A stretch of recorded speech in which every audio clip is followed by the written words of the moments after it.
অনেক দিন বাদে আজকে নতুন ব্লগে চলে আসলাম। আজকে আমরা যাব বেনারস। আমি রেডি হয়ে গেছি এবং আমাদের গাড়িও চলে এসেছে।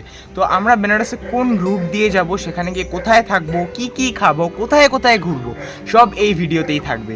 তো স্কিপ না করে পুরোটা দেখার অনুরোধ রইল এবং আমাদের চ্যানেলে নতুন হয়ে থাকলে সাবস্ক্রাইব করে নিও। বারাণসী ভারতের আধ্যাত্মিক রাজধানী, যা কাশী বা বেনারস নামেও পরিচিত। বারাণসী নামটি এসেছে দুটি নদী বরুণা এবং আশি থেকে।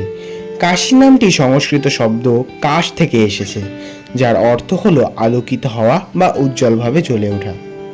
এখন গাড়িতে উঠে পড়বো এবং তোমাদের রুট শেয়ার করতে করতে এখন আমরা যাব বেনারস। আমরা আমাদের প্রাইভেট গাড়ি নিয়েই কিন্তু বেনারস যাচ্ছি। আপনারা চাইলে ট্রেনে বা বাসে বা বিভিন্ন উপায়ে যেতে পারেন।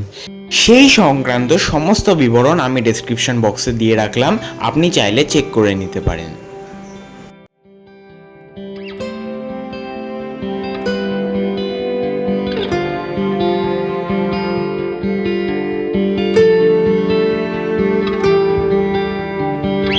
এখন আমরা রয়েছি নিবেদিতা সেতুর ওপর।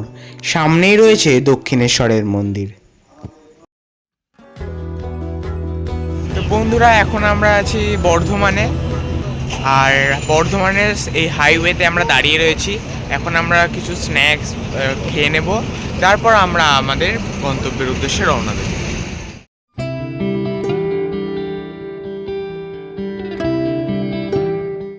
আপনারাও যদি আমাদের মতো গাড়ি নিয়ে বেনারস যেতে চান, তাহলে NH-19 ধরে যেতে পারেন। দুর্গাপুর, আসানসোল, ধানবাদ পার করে আপনার উত্তরপ্রদেশে প্রবেশ করবেন এবং সকাল হতে না হতেই আপনি নিজেকে খুঁজে পাবেন বেনারসের মনোরম প্রকৃতির মাঝে। এখন সময় সকাল 8:30। আমরা পৌঁছে গেছি বেনারসে। এটি শুধু একটি সুন্দর শহরই নয়, হিন্দু ধর্মাবলম্বীদের জন্য এটি একটি পবিত্র স্থান। মনে করা হয় মহাদেব প্রথমবার এইখানেই তার নিবাস স্থাপন করেছিলেন। শুধু মহাদেবী নয়, কাশী দেবী পার্বতীরও জন্মস্থান। দেবী পার্বতীর নামের সাথে কাশী ওতপ্রোতভাবে জড়িত। ঘাট, গলি এবং রাস্তার পাশের এই রঙিন দেওয়াল চিত্রগুলি ভারতীয় সংস্কৃতির বিভিন্ন দিকগুলিকে ফুটিয়ে তুলেছে।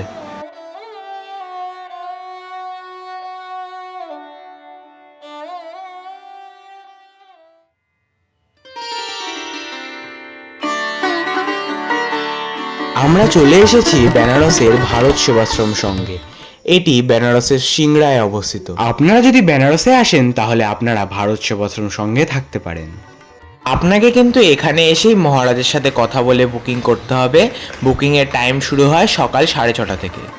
আপনারা এখানে এসে এসি এবং নন এসি দু রকমের রুমই পেয়ে যাবেন। এখানে আশ্রমের ভেতরেই গাড়ি পার্কিংয়ের ব্যবস্থা রয়েছে। অনেকটা বড় স্পেস, এখানকার নিজস্ব পার্কিং এরিয়া। এখানকার পারিপার্শ্বিক পরিবেশ সত্যিই খুব মনোরম। আপনারা এখানে আসলে ঠান্ডা পানীয় জল এবং অন্নপ্রসাদের ফেসিলিটি পেয়ে যাবেন। অন্নপ্রসাদ নেওয়ার জন্য আপনাকে 50 টাকা দিয়ে পার হেড কুপন কাটতে হবে।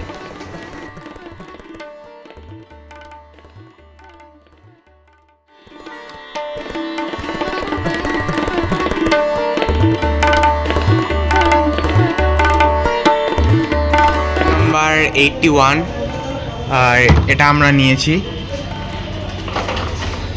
এখানে 3টে বেড আছে, 3টে ডবল বেড আছে, আর এখানে 6টা বালিশ দেওয়া আছে। তাও প্রায় 6 থেকে 7 জন এই পুরো বেডে ভালোভাবেই থাকতে পারবে। এইখানে একটা জিনিসপত্র রাখার জন্য টেবিল দেওয়া আছে। এখানে রয়েছে একটা বেসিন, 2টো চেয়ার দেওয়া আছে। আর বাথরুমটা দেখাই আপনাদের। এই যে বাথরুমটা,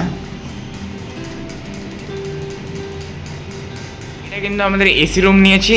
এখানে একটা উইন্ডো এসি দেওয়া আছে, এখানে একটা মিরর দেওয়া আছে, ছোট ওয়ারড্রপ টাইপের দেওয়া আছে। এই যে আপনি যদি ভারত সেবাশ্রম সঙ্গে এসে অন্নপ্রসাদ গ্রহণ করতে চান, তাহলে 12:30 থেকে 1:30টার মধ্যে আপনাকে ভোজনালয়ে যেতে হবে। তবে তার আগে মহারাজের কাছ থেকে কুপন সংগ্রহ করে নিতে হবে। জুতোটা ওইখানে গিয়ে জুতোটা খুলে তারপর কিন্তু আমাদের যেতে হবে। এই যে এইটা হলো গিয়ে ভোজনালয়। এখান থেকে হাত ধুয়ে থালা নিয়ে তারপর যেতে হবে।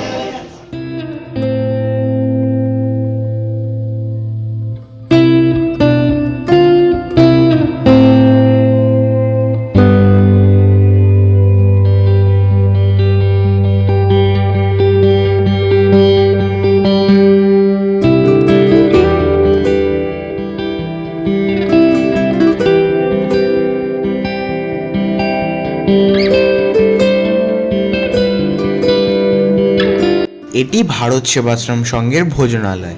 আপনি এখানে সুষ্ঠুভাবে অন্ন গ্রহণ করতে পারেন। আজকের প্রসাদে ছিল সাদা ভাত, পুঁইশাকের চচ্চড়ি, সয়াবিনের তরকারি আর ডাল।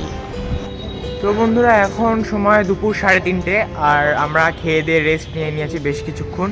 তো এখন আমরা যাব গঙ্গার ঘাটে। ওখানে কোন রাস্তা দিয়ে যাব সেই সব আপনাদের সাথে শেয়ার করব এই ভিডিওতে। তো স্কিপ না করে পুরোটা দেখুন। অটো রিজার্ভ করে প্রথমেই আমরা যাচ্ছি কাশী বিশ্বনাথ মন্দির দর্শনে, এবং তারপরেই আমরা চলে যাব দশাশ্বমেধ ঘাটে গঙ্গা আরতি দেখতে। ভারত সেবাশ্রম থেকে দশাশ্বমেধ ঘাট পর্যন্ত অটো ভাড়া পড়েছিল 100 টাকা। একটি অটোতে আপনারা 5 জন যেতে পারবেন। তবে মাথায় রাখবেন, অটো বা টোটোতে ওঠার আগে বার্গেইন অবশ্যই করে নেবেন। বন্ধুরা, আমার পিছনে যে এটা দেখতে পাচ্ছ বড় একটা কনস্ট্রাকশন চলছে, এটা কিন্তু রোপওয়ের কাজ চলছে এখানে। এখান থেকে পুরো গঙ্গার ঘাট পর্যন্ত রোপওয়ে হবে। ভারত সেবাশ্রম থেকে অটো রিজার্ভ করলে সেটি কিন্তু আপনাদের গোধুলিয়া চক পর্যন্ত নিয়ে যাবে, কেননা সামনে কনস্ট্রাকশন চলছে এবং 2 থেকে 3 মিনিট আপনাকে হেঁটেই যেতে হবে। এটি হলো কাশী বিশ্বনাথ মন্দিরের প্রবেশদ্বার। গেট দিয়ে প্রবেশ করার পরেই রাস্তার দুদিকে বিভিন্ন রকমের দোকান দেখতে পাবেন। এখানে পুজো দেওয়ার জন্য ডালার দোকানও পাবেন, সেখান থেকে ডালা কিনে আপনারা পুজো দিতে পারেন।